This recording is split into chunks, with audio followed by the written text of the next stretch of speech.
Please, can you just raise a hand if you can't see the hello and welcome screen, or if there's any problems with sound? Okay, Jane Craig is on admin today, so she's been letting people in, so I'll be able to get started, and she's looking after all of that for me. So for those of you who haven't met me before, my name is Julia Smith. I'm a specialist teacher here at Sparks. I've been working at Dyslexia Sparks since 2021, where I was first brought on to work on a schools project, so delivering specialist teaching to schools in Hull. I'm a dyslexic myself, though I've only really learnt what that's meant to me and my way of thinking within my adult life, and especially in terms of how that's affected my memory.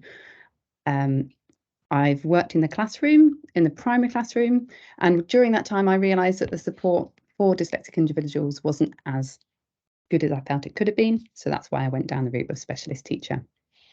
So before we begin our session today on memory, just a couple of reminders. This meeting is being recorded. That's mainly for people who couldn't be here today to watch back at a later date. Also, you'll be sent the link to this meeting afterwards, so if there's anything you'd like to revisit, you can do. Please keep your mics on mute as I'm presenting through, though if you have any questions as we go along, then if you can put those into the chat box, we can come to those at the end of the session. For some reason on my computer today, that chat box isn't visible, but Jane can see that for me and then pass questions on at the end. So we'll do that at the end. Okay, so the objectives of today's session, there are three things we're going to be looking at. The first is to have an understanding of how difficulties with memory relate to dyslexia. So this is perhaps a lesser known feature of dyslexia, but one that impacts heavily on the cognitive processing of dyslexic individuals. It's a really large factor in terms of how a dyslexic individual thinks. So it's really important that we're aware of that. The second thing is to have an understanding of the strategies that we can use to aid memory. So strategies are really, really important. And those people who have good memory are generally people that are actually implementing strategies. People with dyslexia aren't necessarily automatically aware of these strategies. So it's important that we teach those.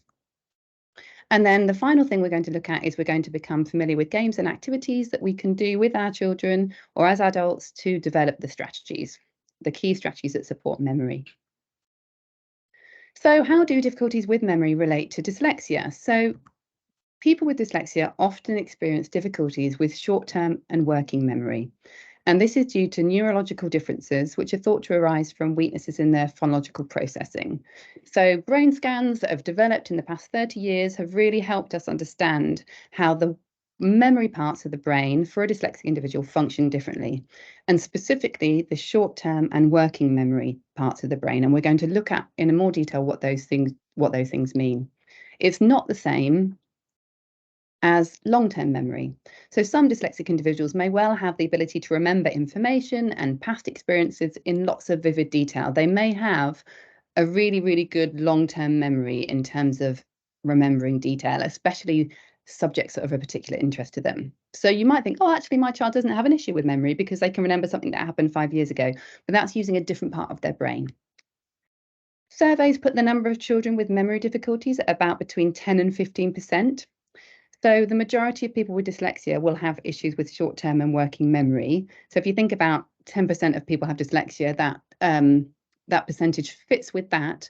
Though also children who have autism and ADHD can also have difficulties with short-term and working memory too. And of course, there can be other reasons why a child might have difficulties with memory. So I'd say that's a quite conservative estimate, really, in terms of the number of children that would be affected, say, for example, within an average classroom.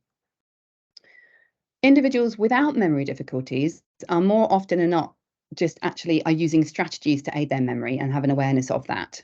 So good memory comes with the implication of strategies, implementation of strategies, and people with dyslexia don't necessarily have an awareness of what those things are unless it's explicitly taught to them. So we're going to look at the difference between short-term memory and working memory.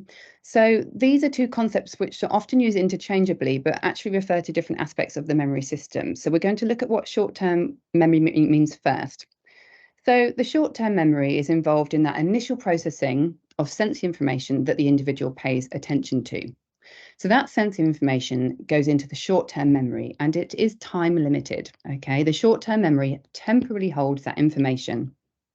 typically for a few seconds, and is responsible for holding on to that information in an active and accessible state. Okay, it's only when we apply particular effort or have any kind of emotion to that information that we invest in, that we put it into our long-term memory. We've got to really invest in that information for it to transfer across. Okay, so an example of using your short-term memory is if you're trying to remember a telephone number, okay, and just repeat it back. So we're not doing anything with that number, we're just holding it and then repeating it back.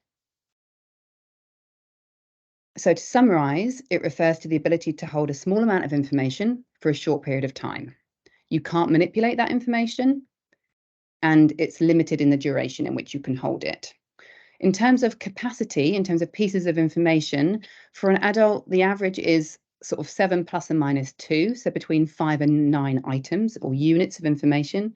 For a dyslexic child, they would struggle to remember perhaps more than 4 pieces of information. Okay, and the understanding of duration is that you can hold things in your short-term memory for an average of 18 seconds. Okay, for dyslexic individuals, that would be less. So if we look at working memory then, working memory refers to the part of the human memory dedicated to processing and utilizing the information that's in your short-term memory, so short-term information. So you're really able, with it, when you're using your working memory, you are trying to manipulate and use information for a specific goal. Okay, so this means it's a much more complex cognitive process that involves not only just storing that information, but also actively using that information and performing mental operations such as problem solving or decision making, mathematical calculations. So the working memory is in the front part of the brain, and what's different about the working memory is that it does have the capacity to communicate with other parts of the brain. So it's able to switch between parts of the brain and pieces of information and decide what's useful and what's not in terms of achieving that goal. So to summarize working memory, it has a limited capacity like short-term memory. Okay, so the best way that I like to imagine working memory is that post-it note. Okay, and a post-it note is always limited in size, isn't it? There's only a certain amount of information that you can fit onto that. So it's limited in terms of the information you can hold. And for a dyslexic individual, the capacity is less. Okay, so it's also temporary. So you cannot hold things in your working memory for a very long period of time. And that's the case for anybody. So it's time limited. The difference is that it manipulates and uses information. Okay, and I often feel that the load on my working memory is really being stretched. So if you feel that the cogs are really whirring, then it's that process of manipulating information. Okay, but it does work with other parts of the brain, so it's referring back to your long-term memory and pulling information forwards.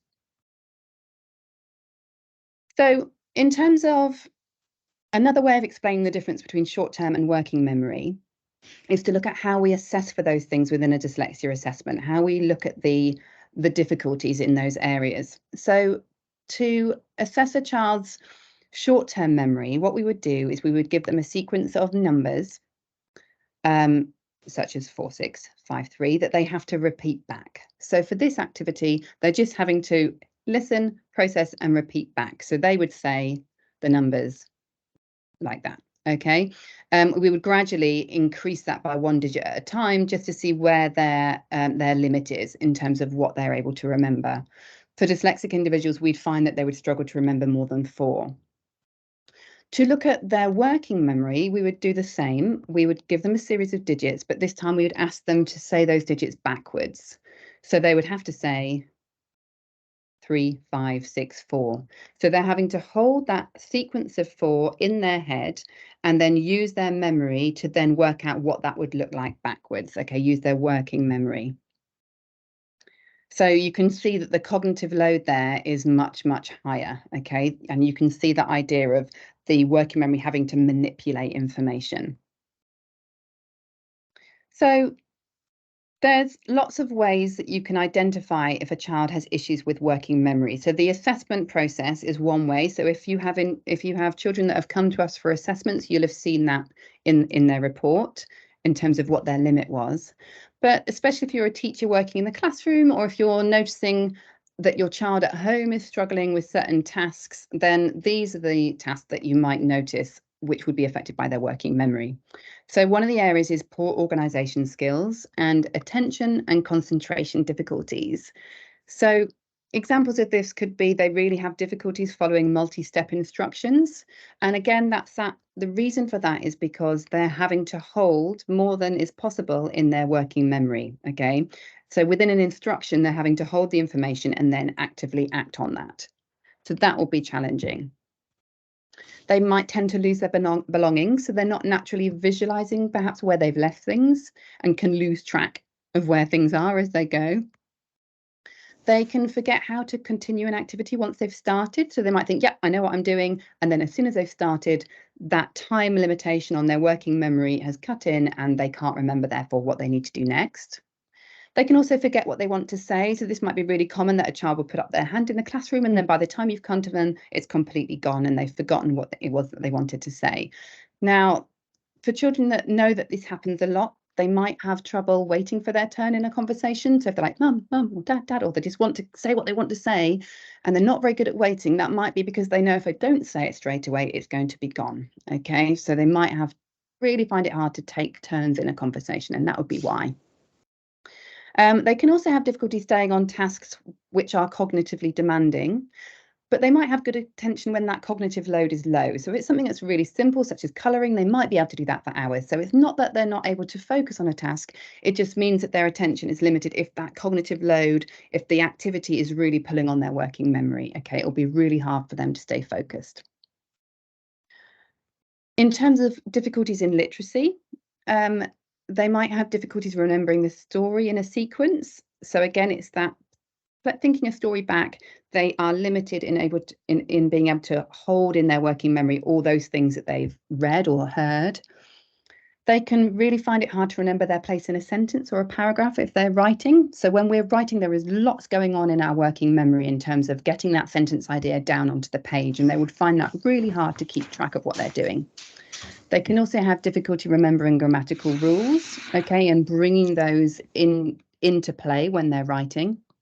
They can have difficulty with taking notes and copying from the board. Again, just that process of looking at the board and looking down, that information can be lost in that process of movement. They can also really have difficulty taking notes and listening at the same time. And we'll talk about soon in things that can impact on memory, and noise and talking and background noise is one of those things. So they might find it really hard to process that auditory information at the same time as writing. They can also have difficulty with decoding when reading and then understanding what they've read. So by the time they've moved on, they've forgotten what they've read. Now, in terms of decoding, what's really important to think about, and something that I didn't really realise until a bit later on in my teaching career, was that if a child is limited in terms of only being able to remember a maximum of 2 units of information, then even processing, decoding a word, a CVC word such as cat, can be really challenging because they could really work hard to decode those 3 individual speech sounds, k, a, t, but then to blend those together, they're having to hold those 3 speech sounds in their head, which could be more than their capacity. So if we look at the word think, there are 4 speech sounds, th, I, n, k. Okay, so they might really work hard to decode each of those speech sounds. But if their capacity is 2 or 3, then actually being able to blend those 4 together could be really hard. So that's why at Sparks we focus on chunking. So helping a child recognize letters in chunks. So if they can see TH and recognize that as th, but if they can see INK and straight away know that that's ink, then actually they've only got 2 pieces of information then that they're having to blend together. So chunking, which we'll come to again, is a strategy that can be used to support memory, but it's just interesting how in terms of just decoding, working memory can really impact on that if there's too many pieces of information that they're trying to blend together. So as well as difficulties in literacy, you will see difficulties within numeracy. This is just going a bit slow. Here we go. So they can have difficulty in learning and retrieving mathematical facts and applying them. Okay, so a child really might find it hard to just remember their number bonds to 10 or their times table facts. and be able to pull those up quickly enough at the right moment. They would have a difficulty of remembering a sequence of more than 4 numbers. If a child can only really remember 3 units of information, then doing solving a 2-digit number added to a 2-digit number mentally, which in terms of the national curriculum is at the end of year 2 that they should be able to do that, then that's actually really challenging because that's 4 pieces of information that they have to hold in their head, okay, such as 25 add 32. They'd have to hold that in their head before they're able to then manipulate it in their working memory. They can find it really hard to solve mental maths calculations for that reason, okay? And they can have difficulties remembering the mathematical procedures. So as they're taught the method that they need to use, they might have not caught all of those steps and find that really hard to keep track of. They would make limited progress in numeracy if a child has difficulties with working memory. So the majority of studies suggest that those who have difficulties with maths also have difficulties with memory. The two come hand in hand. Okay, so we've talked about short-term and working memory and the signs that you might see within a child if they have difficulties in those areas. We're now going to move on to talking about metacognition, and that's the process of thinking about one's thinking. So the reason this is important in terms of understanding memory is that metacognitive memory skills are what we're going to be working on and what we work on with our young people to support their memory. So metacognition is a really dominant factor in the work that we do at Sparks. And it's that process of allowing students the opportunity to think about their thinking process. And it enables them to be aware of the strategies that support their thinking process in different learning scenarios. So if you have a look at the image on the screen, we've got this metacognition cycle. So the student would assess the task, they would evaluate that task according to their strengths and weaknesses, they would plan their approach. In planning that approach, they would then apply their strategies that they've decided would be the best ones to use for that situation, and then they'd reflect on how well that went, okay, and then the process continues. So this process of metacognition is central to memory support as it allows pupils to become really actively aware of the strategies that they need to help the cognitive process in their brains, okay? So this cycle that's illustrated here can be followed when approaching a task, which will rely heavily on the working memory load.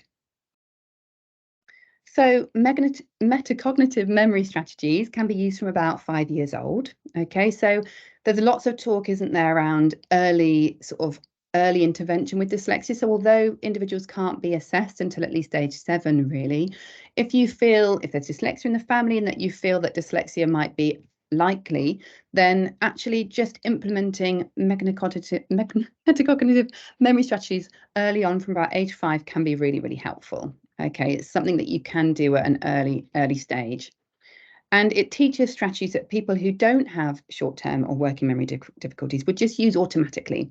So some of the strategies we're going to talk about, you might think, oh, that's obvious. And it might be obvious to you. So there'll be some strategies that you think, oh yeah, I use that all the time, but these aren't necessarily ones that come to mind for dyslexic individuals.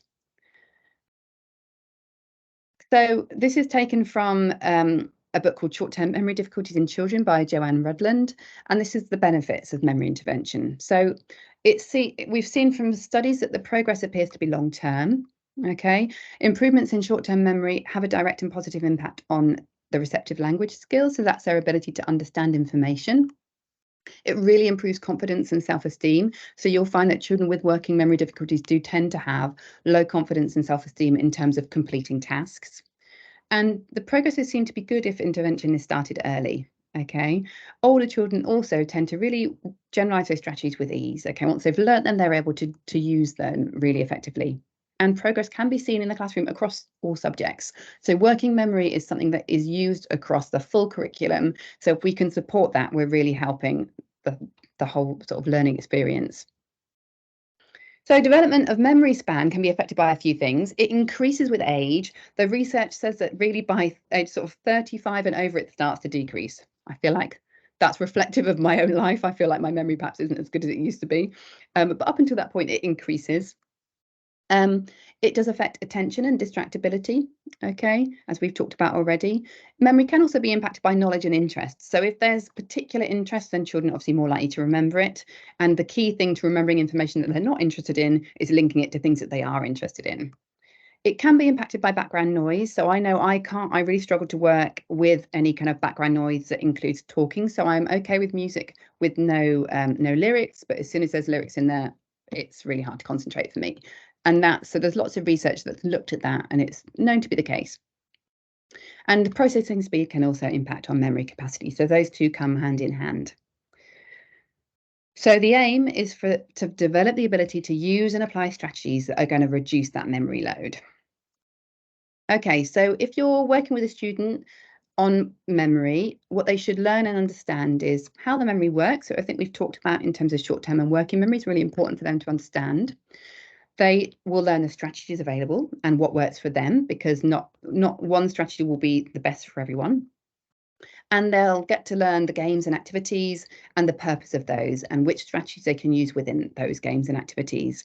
And then the important thing is knowing how that can be applied to other scenarios and settings. So how that could help them at school, how that can help them with the things they need to remember and learn at home.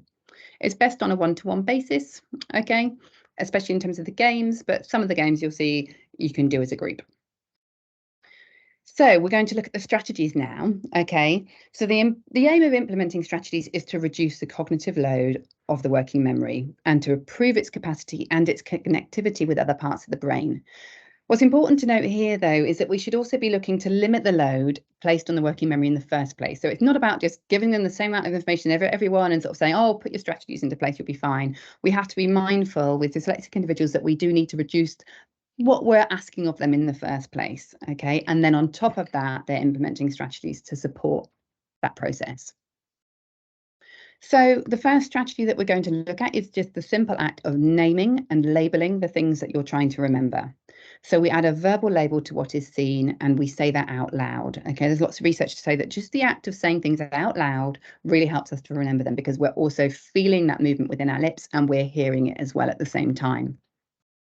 This is just an early strategy in a child's development, okay, and it's part of accessing their semantic knowledge. So just consciously sort of naming and labeling things as we go through, as we're noticing things. It supports language development, but it also gets into that habit of naming out loud the things that we're trying to remember, okay? This is best combined with other strategies, and we're going to look at those. So the second strategy is that process of, after naming, repetition and rehearsal. So just repeating the information over and over and again in your head that it is that you're trying to remember, okay? So this will be when you're trying to, it might be a telephone number or a spelling or a verbal instruction, a number that you're trying to put into your calculator. So just that process of repetition really, really helps memory, okay? It's useful for remembering information for short periods of time. Just by repeating something, you're not necessarily going to enter it into your long-term memory unless you do it a lot of times. I learnt my husband's telephone number by having to type it in a call box when my phone had died, and I'd written it down on a post-it. I had the forethought to do that, and I just typed it in loads of times because he wasn't picking up. So that was what helped me learn my husband's telephone number. Okay, so another strategy to look at is this process of visualization and mental imagery. So holding a picture in one's head of what you're trying to remember. So some people would just naturally do this. I'm very much a visual thinker, so I'm always visualizing. I didn't realize until I was an adult how much that had really helped my memory. I just did that because I'd found out that it was helpful for me.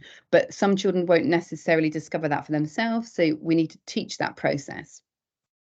The ability to visualize does increase with age, so it's definitely a really good thing to sort of practice as children get older, and I'm going to give you some ideas about how you can do that.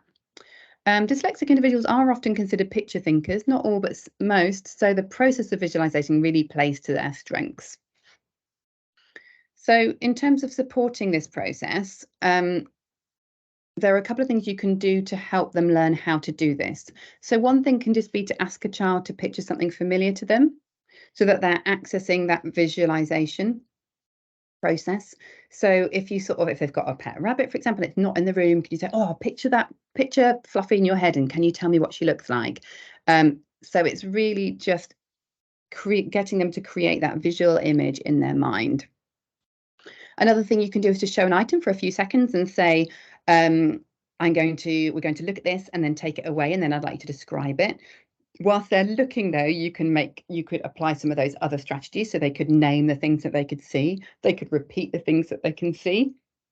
And then once it's taken away, they're accessing their internal camera, and hopefully that process of naming and repeating would have also supported that visualization.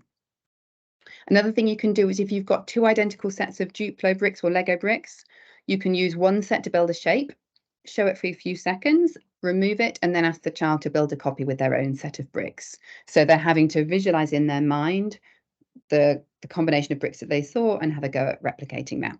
Again, before you take the bricks away, they could name out loud the things that they noticed. So, okay, I've got a blue brick under a yellow brick, and they could repeat that to them as well. Okay, so within visualization, I just want to talk about dual coding. So this is nothing new, but it's a phrase that's used at the minute in schools and within education more than I've heard in the past. And that's just the process of using both verbal and visual representations to enhance learning and memory. So this diagram, which explains dual coding, is actually an example of dual coding. So where you've got a combination of pictures and images, pictures and words to explain the information that you're trying to get the child to learn or to remember. So it's this idea of when you combine pictures and words, you're accessing both the non-verbal processing part of the brain and the verbal processing. So the information is coming into the brain in two ways, okay? And by the process of that happening, you're increasing the chances that that information is going to be remembered. And you're also training the brain to make connections between those two parts of the brain. So if you have verbal and visual representations together, it allows information to be processed by both channels simultaneously. And there's lots of evidence to say that really supports learning. So in terms of within teaching in a school, if you're having to run a PowerPoint for a lesson, then always try and have some kind of graphic image alongside text just to help that information be processed. Okay. Another strategy that we're going to look at to support the development of memory is that process of organisation and association. So linking facts to other known facts will really help recall. So one thing that I can find really hard with personally is remembering the names of people, especially if I've not heard that name before. So normally my strategy would be to think of a word that rhymes. I really struggled though when I met a mum whose baby was called Jago, and I couldn't think of a word that really rhymed with Jago that I could remember. So I had to link that name to another known fact, which was the bird jays. So I was thinking, oh yeah, I used to see jays a lot when I was growing up, when I was a child, and I've not seen a jay bird in ages. So I just had Jago. The jays have gone. So I was visualizing a bird flying away whenever I saw this mum with her baby in the pram. So I had Jago.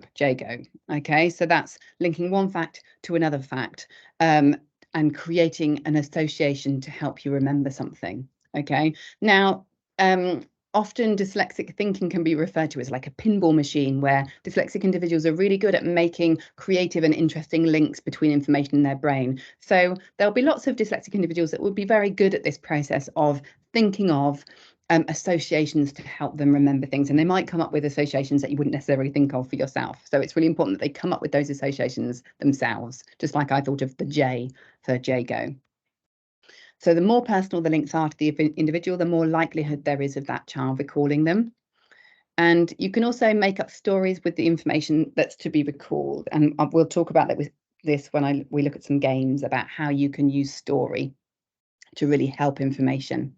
Okay. And the process of doing this works really well when paired with visualization. So like I say, I was visualizing a jaybird flying away from the pram. So we've got Jago. Okay.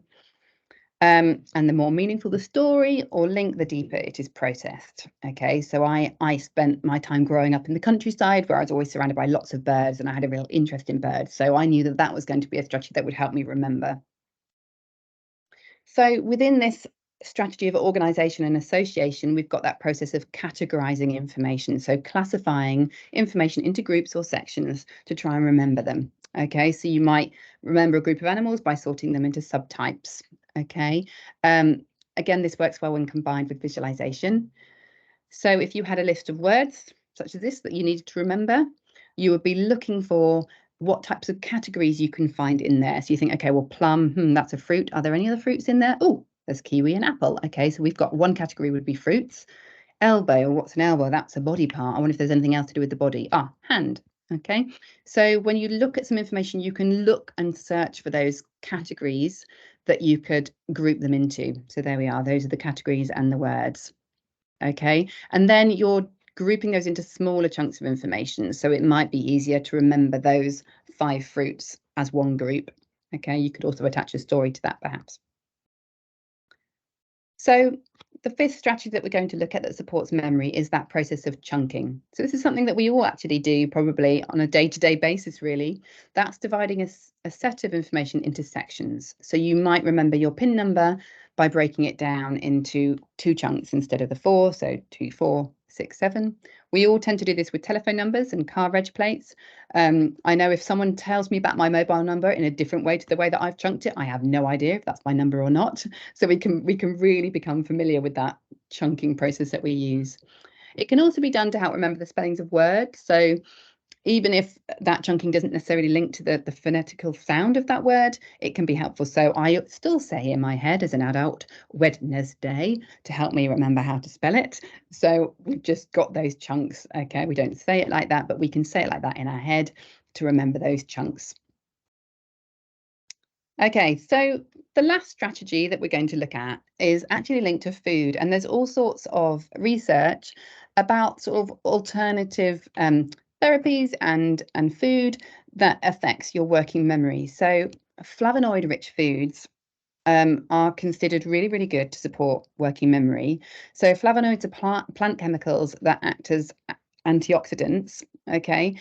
And there's been various studies, mostly since about 2009, that have found that actually eating flavonoid-rich foods really enhances working memory and can protect against memory loss as well in older people.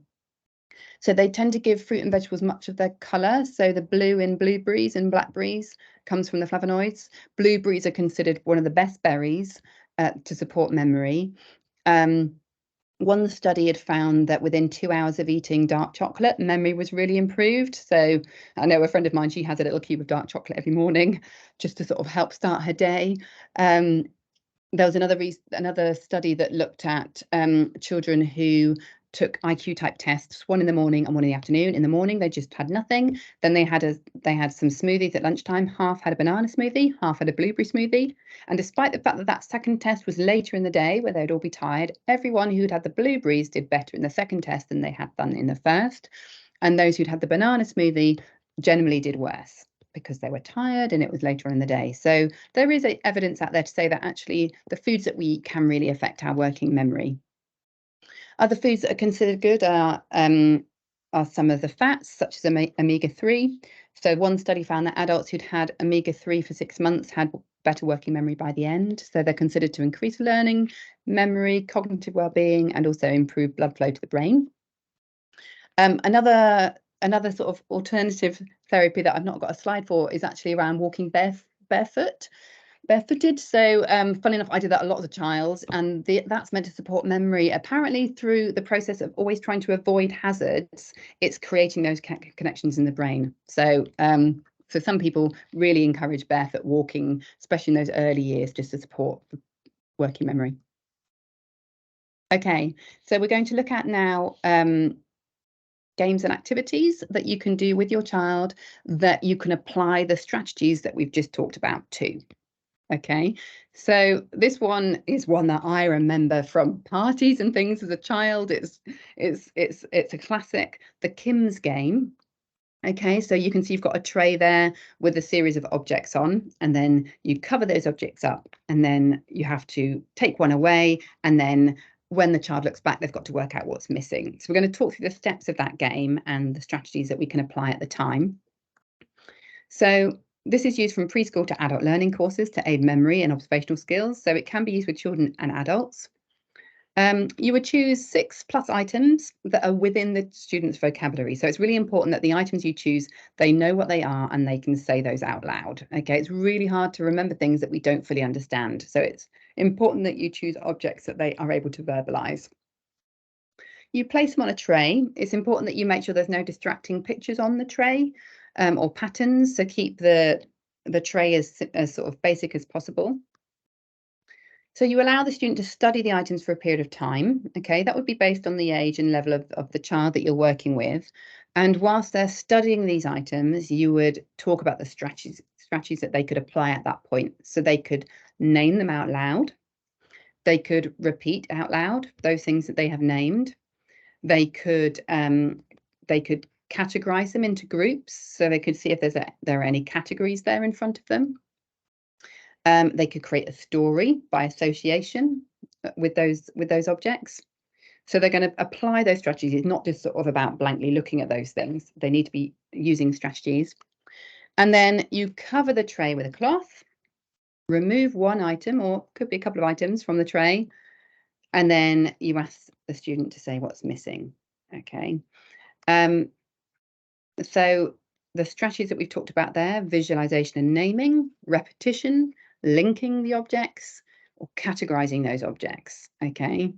But to do this effectively, you really have to have that discussion around strategies. It's an opportunity to apply those strategies to really support that cognitive processing part of their working memory. So games I like to call car games. So those games that you play when you're stuck in traffic and you're trying to stop squabbling in the back seat. So the classic one, the shopping list game. Okay, this is really, really, really helpful for memory. So that I went to the shops and I bought, and you each add on an item. So again, this is an opportunity to discuss the strategies that are best used. So there's that process of visualization. So you could imagine a basket and all of those items being added into it, or you could visualize a trolley in front of you with them going in.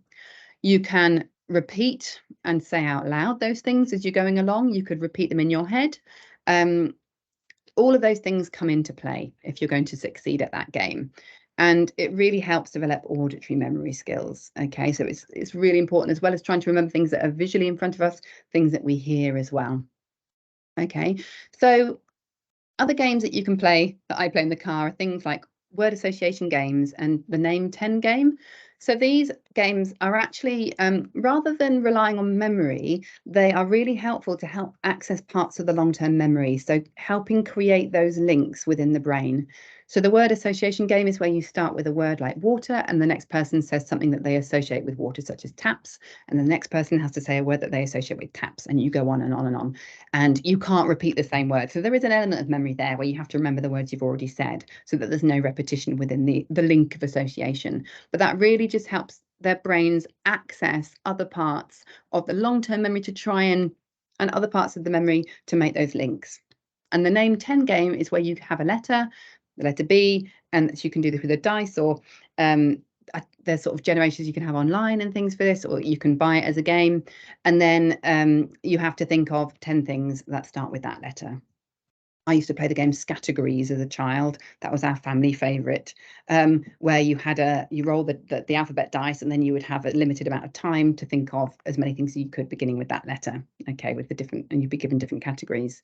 So again, that's just a really good way of creating those links across the brain, which will in part support working memory. Okay, so it helps the brain make those connections between working memory and long-term memory. So another game that's really, really helpful for memory is matching pairs, which I'm sure you're all very familiar with. What I love about matching pairs games is just how easily they can be used for a range of learning points and memory at the same time. So we often use matching pair games within our teaching structure at Sparks, whether it be in word reading activities, rhyming activities. So these games can be played with just matching pictures, as shown in these pictures here. Often the ones that you buy are like that, and it's good that you can find ones that might suit your child's interest. We've got a superhero one at home that my son likes. But you can also create matching pair games just by having blank cards, and you could match vocabulary to its definitions. If there's certain words that children are finding hard to remember, you could match rhyming words. Vowel sounds, so sort of alternative digraphs could be matched. I did that with my son when he was in year 1 and really struggling to remember all the alternative digraphs that he was learning at the time. Words to pictures can be matched, so that's to encourage reading. So again, whilst playing this game, you would have that discussion around the strategies that you would use. So as you turn a card over, you could name out loud what it is that you've seen. You could repeat that and then turn it back. You can also use visualization in terms of visualizing where that card is on the table or floor in front of you. And within discussion around that strategy, we will talk about, actually, if you look at these two pictures on the screen, you've got two different methods here of laying out the cards. You've got the very random one on the left, and then on the right, you've got that grid system. So lots of children at Sparks choose to go with the grid system because it helps that process of visualization. So they can imagine, okay, I've got that one, second row down, 3 in. Okay, so they can picture on a grid, especially if they have a mathematical brain and they kind of like sort of counting things, and that could be a helpful strategy. If you've got children that don't like necessarily sticking to the rules and like switching cards around, then quite a useful strategy, if you have a blank grid that you place the cards on, it just helps teach that strategy of laying out the cards in a grid, but then also keeping them in the place where you've put them down, because that's really important with their memory with matching pairs, is that you put the cards back down from where you got it from, to help the other team players remember what's where. So that's another something that you can do. So something else we use for memory are story cubes, which lots of places sell story cubes. They're sold as a game, really. So you buy them as a game to just create a story, or they're great for creative writing. You can just roll the dice and that will give you your story ideas. We use them for memory though. So what the children would do is they would roll the dice and they increase it by 1 dice, sort of each time they've succeeded in remembering that number. So we might start with 4 dice. Some of my pupils are currently rolling 13 dice and they're able to remember those. So they would roll the dice and that generates a sequence of images that they have to remember. The 2 strategies that we generally use at Sparks for this game that the children choose is either that process of categorization. So they might look at those dice and think, oh yeah, okay, actually there's some clear categories there. They might have rolled 3 animals and then 2 people. So you've got 2 categories that are quite obvious. This selection of dice on your screen now doesn't necessarily have any obvious categories to me, but they might to you. The other strategy is to think of a story using those images. Okay, so they would think, okay, so one day a man was asleep, he heard footsteps, he looked out of the window and saw someone parachuting down, but they got stuck in a tree. When he walked over to the tree to check they were okay, he realized it wasn't actually a person in a parachute, it was a turtle. And there we go, that's your story. So they would go through that process of thinking of a story, and then they would repeat that story. They would say that story out loud. So they're naming, they're repeating. They would really visualize that story in their head. Some children would like to act that story out within the classroom. So you've got that physical motion would really aid their memory. We generally, with the children we work with, we generally roll the dice first and then they decide which strategy they're going to use, because the pictures might lend themselves to categorization, or it might lend themselves better to a story. Another activity that we do in our sessions at Sparks to really support working memory is just the process of remembering a sequence of letters. So again, with children, we start with a sequence of 4 and then we increase that. Again, we've got some children at Sparks that can remember a sequence of 13 or 14 letters with a distraction in between. So they've worked a long time on developing those skills to get to that point. So we would either show them the series of letters written down, so we can do it visually, or we also do it in an auditory way. So we would say the sentence that matches those letters, or say the letters. So if we talk about the visual side, so they would have this sequence of letters in front of them, and there's a couple of strategies that they could choose to use. So they could just repeat those to themselves, D-S-T-O-E-L, so using letter names, and they could say that out loud and repeat. That's likely to work possibly just in the short term, but they would struggle to remember that, especially if they had a distraction activity in between. Okay. They could also chunk those letters into smaller chunks, so they could try and remember D-S-T and then O-E-L. However, the most common strategy that we use for this is a mnemonic, so thinking of a silly sentence to match those letters. So it's like a story, okay? So thinking of a story that matches the letters in that sequence, and they can also visualize. So if you have a look at those letters, you could think, okay, what would be my first word? We often encourage children that they might start with an animal or the name of a person to start with. So you could have dogs smell the old empty log. Okay, so each letter in that sequence is represented by a word. Dogs smell the old empty logs. So once they've decided on their sentence, they can repeat that out loud.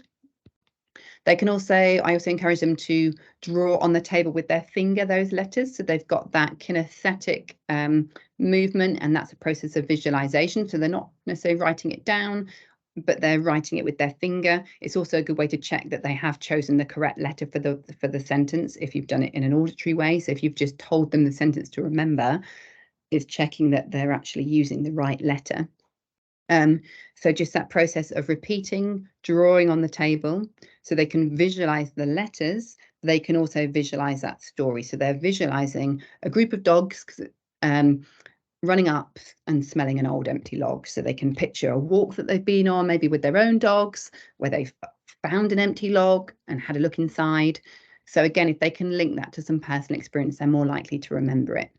Okay, and then they would, after they've done that, they would then try to write that sequence of letters down and then check it against the original and see if they've remembered that correctly. So after they can do that successfully with a just little distraction in between of maybe doing something for a minute, like writing out the alphabet, then you would move them on to 7 letters and then 8 letters and so on.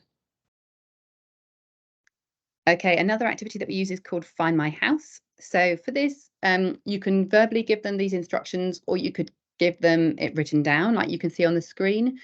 So the 3 ICWS means information carrying words. So you would start with a lower number of words that carry the information and build that up one at a time.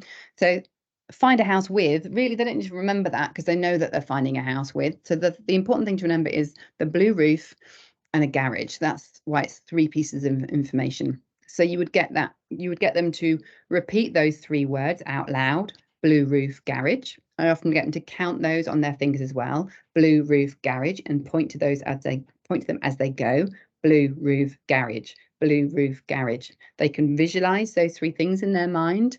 So picture a house with a blue roof and a garage. They could picture themselves going into the garage, looking up at the blue roof.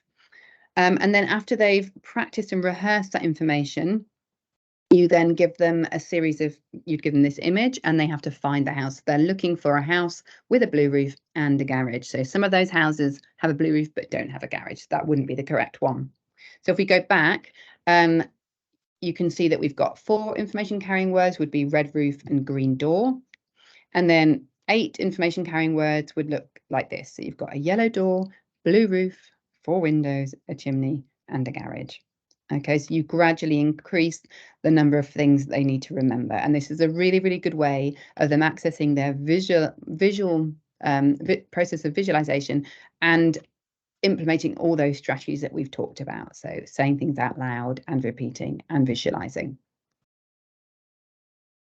Okay, something else we use at Sparks is a smart sheet. This is something that you can buy. It's called the smart sheet, and you buy packs of cards.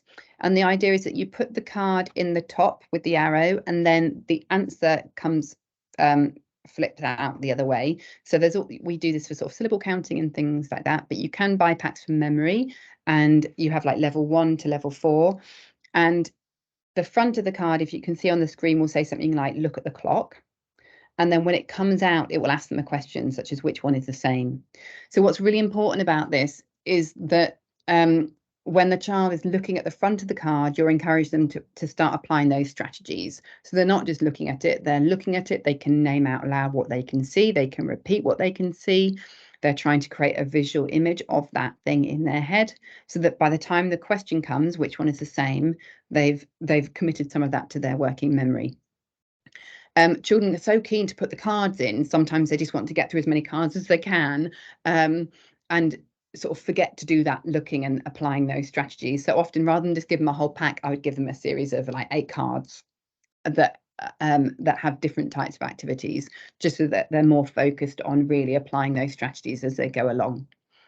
What's great about the smart sheet, it's really, really good for sort of child-led independent working. So if your child is just feeling like they just want a bit of time to themselves and then wanting to have a go at practicing those strategies by themselves, then that's a really good way of doing that. Okay, so we've looked at some games and activities there. The last thing I want to look at really is memory aids that can be used within the classroom or at home just to support that process of memory. So working walls are used in most classrooms really for maths and literacy, and they can be really valuable for children in terms of remembering what it is that they need to do. And on the next slide, I'll show you a photo of a good example of a working wall. Personalised dictionaries are a really good way for children who struggle to remember what words mean. They can create their own dictionary with sort of lift up flaps and pictures where they can write their own definitions of what things mean. They can also put in their words that they struggle to remember. So it might be their teacher's name. So they could draw a picture of their teacher and then lift it up and then write the name. And they might also write words that rhyme with that name to help them remember if they're going to struggle to read it. Mind maps and visual planning tools obviously are well known, aren't they, for the process of revision, but it's a really good visual way of remembering information and implementing that process of categorization. So you're grouping the information that you need to remember into the most relevant categories.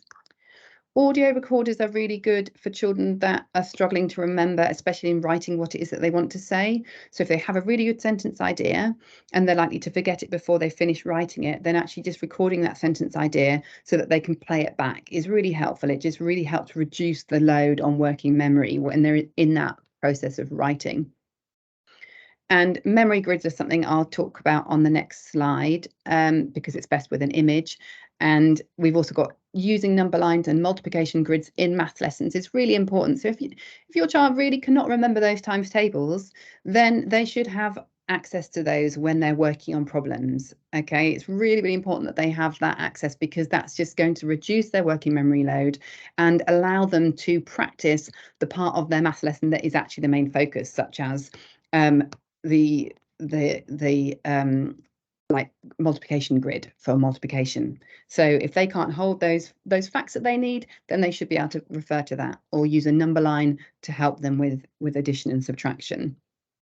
So in terms of what those things look like, so what I love about this working wall that you can see in the top left is that you can see that the children were having to write a series of sentences.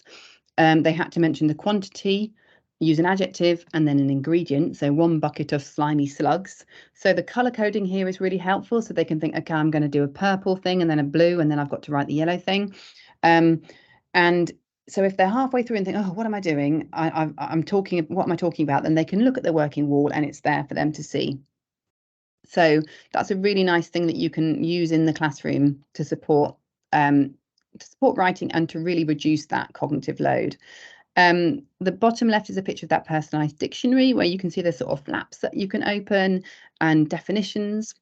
The audio recorder, that's called a talking tin, and that's one where you can't plug into headphones into that one, but it's a really simple way of just recording a sentence and playing it back and doing that on the table. You've got the number lines and the multiplication grid there in the bottom right corner. And then the memory grid is something that I've used to support sentence writing with pupils and also just memorization generally of information. So you have a grid which can hold as many units as you like. I've just got a grid of 6 here. And then you have counters that you can slide into those boxes.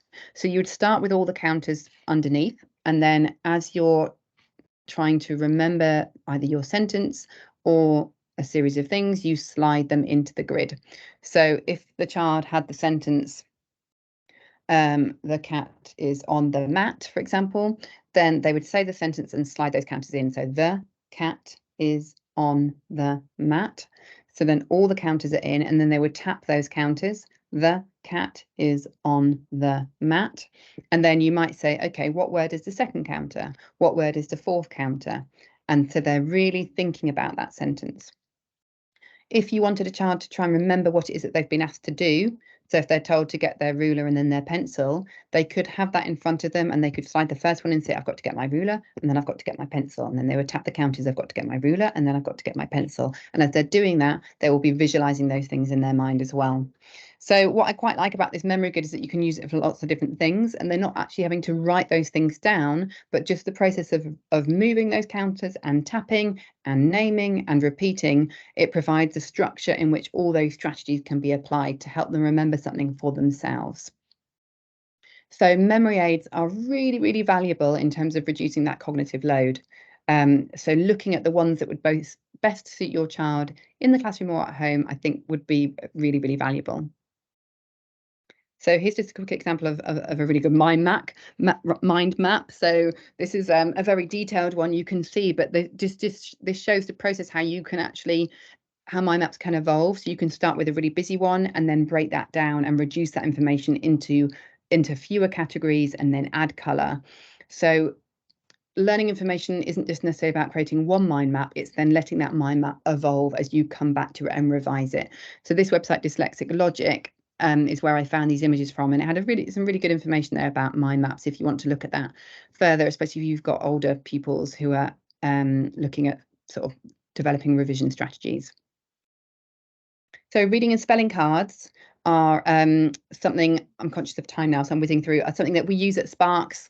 In all of our sessions, if you have pupils that come to us, you will be very familiar with these. So that's where all of the sounds that we cover are created onto cards. So they think of a word that starts with that sound. So we've got lips for all, and they draw that picture, and then they say that word and they say that sound within a card routine. Okay, so each week they're coming back to those, they're using the picture to help visualize, and that's practicing that sound and embedding that sound alongside that letter in their mind. We also use this for remembering spelling of sight words. So I know Jane's session on spelling strategies looked at this. So there's a visual prompt on one side and then the correct spelling on the back. So again, it's creating a visual, sort of that process of visualization, looking at the shape of a word, thinking of a story that matches that word. So creating cards to remember those things that you've been working on are a really, really helpful way of just coming back to something. So we have yellow information cards. So if they need to learn the vowels, on the front of the card, it might be a picture of their strategy. So this is like a song, A-E-I-O-U, this is what we do. Or it might be an image of a mnemonic, such as an angry elephant in orange underpants, and then the vowels are on the back. So if a child really finds it hard to remember what day they need their PE kit, you could have on the front, what day do I need my PE kit? And there might be a picture prompt, and then on the back, the actual day, Tuesday. So they could have those cards and rehearse that process. And it's just a way of helping that information go into the long-term memory. Okay. If you'd like to do some further reading, these are some books that I'd recommend. Tracy Alloway is a known name in terms of looking at working memory and learning. So this book in the top left is great for classroom practice, so a practical guide for teachers. And then the blue one, How Can I Remember All That, is written for parents and children to read together, where there's a character who talks about how working memory affects him. So I definitely recommend that. The one in the middle is again really good for classroom practice. And that one actually is about how you can have a memory club within a school and run through a series of activities with a group of children to support memory. So that's worth looking at as well. Okay, so I'm conscious I've flown through that last bit, and I apologise for that. So what we've got 5 minutes, or a couple of minutes for any quick questions. So if I come off presenting, and then I'm not sure, Jane, if we've got any questions in the chat box. No, there's nothing in the chat at the moment, but if people would prefer to type them in there, I can read them out, or if they're happy. So if you have any questions, then yeah, then if you type those in, then Jane can relay them to me. Equally, if you'd like to, I should have put my email on the screen. If you'd like to email me at a later date, you can find my email address on our website. So I'm happy to answer any questions via email as well, if you'd like to do that.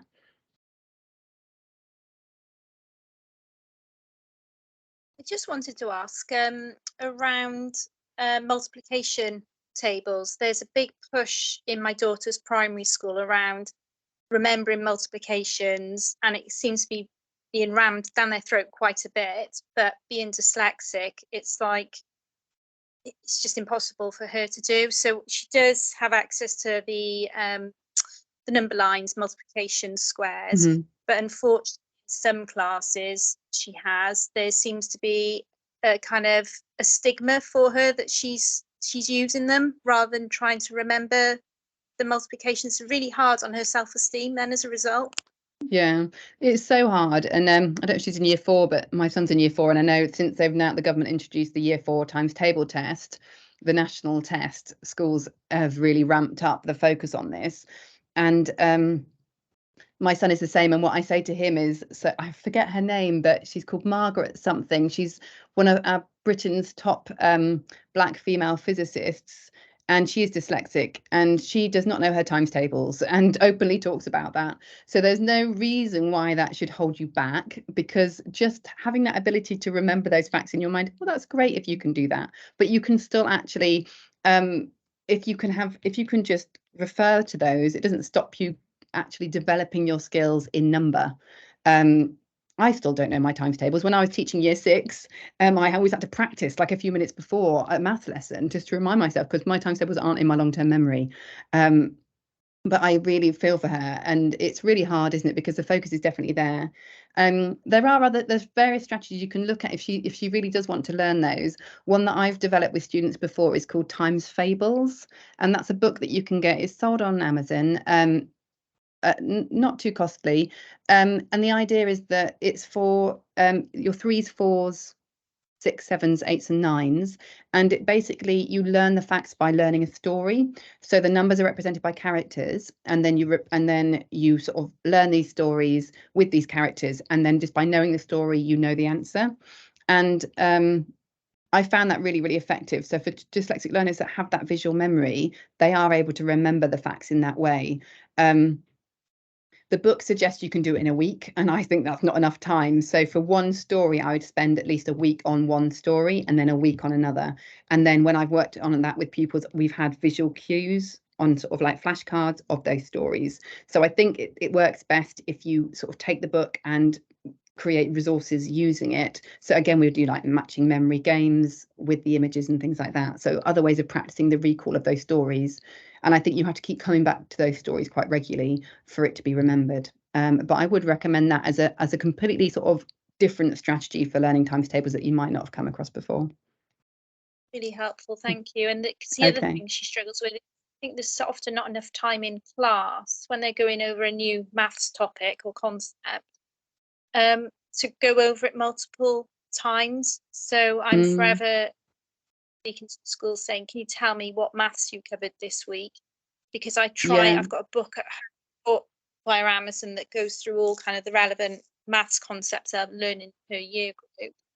And I try and do a little bit at home, but it's tricky because I don't think the message is there in terms of a dyslexic child often needs things repeated multiple times before things bed in. And I think it's certainly the I see with her is that once she gets the concept, it's there. But it's the fact that it needs to be this repetition to the point she understands it. Yeah.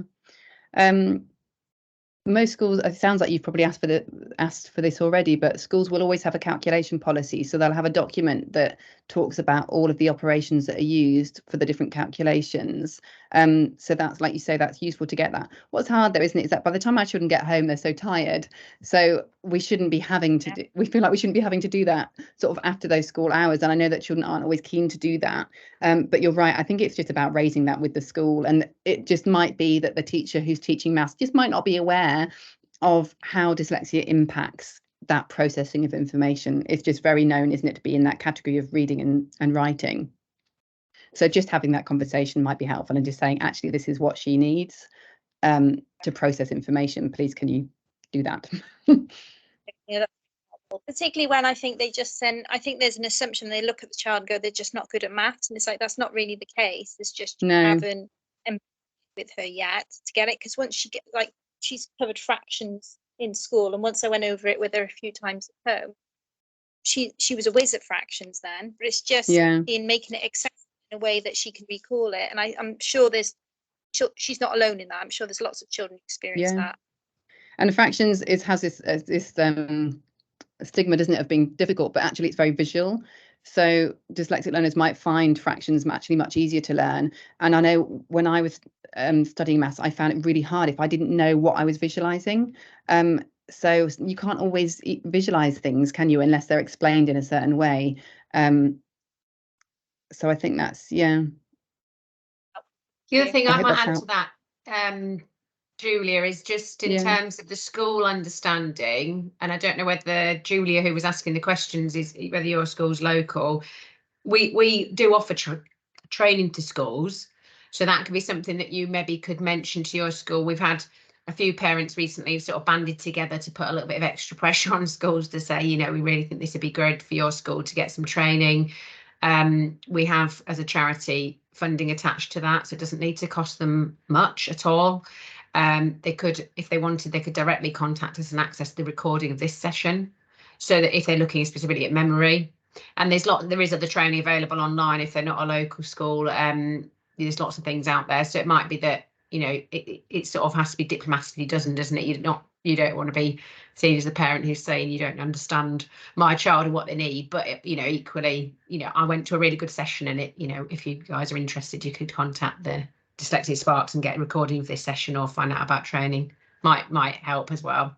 Yeah, thank you, Jane. Yeah, that'd be really, even just having the link to this seminar would be really helpful for the school, because I've got the Elenco in the schools very kind of proactive, engaged. So I think even if I could just get him to view it and pass that on across teams within the school, because it's not just my daughter, it would benefit. I'm sure it benefits quite a few children who have difficulty with processing. Yeah, and you'll be sent the recording after this session, so you can send that on if you want to. Thank you very much. Okay. So we're over on time. I'm conscious. So if there are any more questions, then yes, please do send me an email, and I'd happily answer those.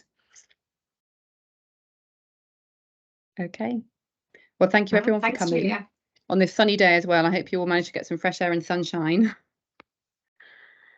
And enjoy the rest of your day. And thank you very much. And thank you, Jane, for being admin. Thanks for your time. It was lovely. Thank you. Okay, you're very welcome. Thank you. Okay. Thank you very much. That was really interesting.